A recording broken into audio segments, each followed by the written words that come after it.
Où est-ce que la Trinité, elle est enseignée dans l'Ancien Testament? Parce qu'on le voit très facilement dans le Nouveau, mais beaucoup diront que dans l'Ancien, c'est pas clair du tout, voire c'est inexistant. Un des versets les plus clairs se trouve en Jérémie chapitre 23, je vais vous le lire. Voici les jours viennent, dit l'Éternel, où je susciterai à David un germe juste, il régnera en roi, il prospérera et il exercera le droit et la justice sur la terre. En ces jours, Juda sera sauvé et Israël habitera en assurance, et voici le nom dont on l'appellera l'Éternel, notre justice. Donc l'Éternel est en train de dire qu'il va envoyer quelqu'un, et c'est en fait le Messie, qui porte le nom de l'Éternel, notre justice. Donc c'est une claire référence à Jésus-Christ, qui est le Fils de Dieu, et donc Dieu manifesté dans la chair. En Genèse chapitre 1, faisons l'homme à notre image selon notre ressemblance.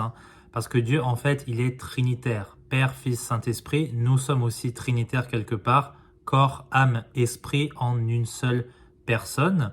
Et nous ne sommes pas comme les animaux, nous sommes supérieurs aux animaux, nous sommes faits à l'image de Dieu. Genèse 3, 22, Dieu il continue. Et l'Éternel Dieu dit, voici l'homme est devenu comme l'un de nous pour la connaissance du bien et du mal. Donc il parle au pluriel encore une fois, et encore une fois, en Genèse chapitre 11, verset 7, allons, descendons et confondons leur langage, en sorte qu'ils n'entendent point le langage l'un de l'autre. Ça fait référence à l'épisode de la tour de Babel. Dans l'Ancien Testament, on a l'ange de l'Éternel. Il est très connu, mais il n'apparaît plus dans le Nouveau Testament, tout simplement parce que l'ange de l'Éternel, c'est Jésus-Christ. Il n'a plus besoin d'apparaître dans le Nouveau sous ce nom. Regardez ce que dit Exode 23. « Voici, j'envoie un ange devant toi pour te garder dans le chemin et pour t'introduire au lieu que j'ai préparé, c'est la terre promise. Prends garde à toi et en sa présence, et écoute sa voix, ne lui sois point rebelle, car il ne pardonnera point votre péché, parce que mon nom est en lui. » Donc on voit que cet ange, il a le pouvoir de pardonner les péchés, et seul Dieu est capable de faire ça, et en plus, il porte le nom de Dieu en lui. C'est donc le Fils Jésus-Christ. Rappelez-vous Jacob qui va lutter lui-même avec l'ange de l'Éternel. Regardez ce qu'il dit en Genèse 32. Et Jacob nomma le lieu Péniel, c'est-à-dire face de Dieu, car, dit-il, j'ai vu Dieu face à face et ma vie est préservée. Rappelez-vous que sous l'Ancienne Alliance, on ne pouvait pas voir Dieu et vivre. Et oui, c'est normal, on ne peut voir que Dieu sous forme humaine, nous, c'est-à-dire en Jésus-Christ. Car le Fils est celui qui l'a fait connaître. Jean chapitre 1. Après, il y a plein de références à l'Esprit de Dieu, qui est aussi une personne dans l'Ancien Testament.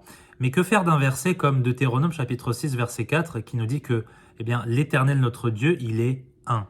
La Trinité veut que Dieu, en fait, il soit unique, mais qu'il forme collectivement un seul Dieu par trois personnes, en fait. Ce n'est pas trois dieux, pas du tout, ce n'est pas ce qu'enseigne la Bible, il faut laisser la Bible définir les choses. On a trois personnes qui forment collectivement un seul Dieu, et Dieu est unique, en fait, dans sa nature. Nous qui sommes limités aux dimensions temporelles et spatiales de cet univers, on ne peut pas comprendre pleinement la nature de Dieu. Ce sera révélé à nous, ce sera beaucoup plus compréhensible après la mort, quand on verra Dieu face à face dans notre corps glorifié.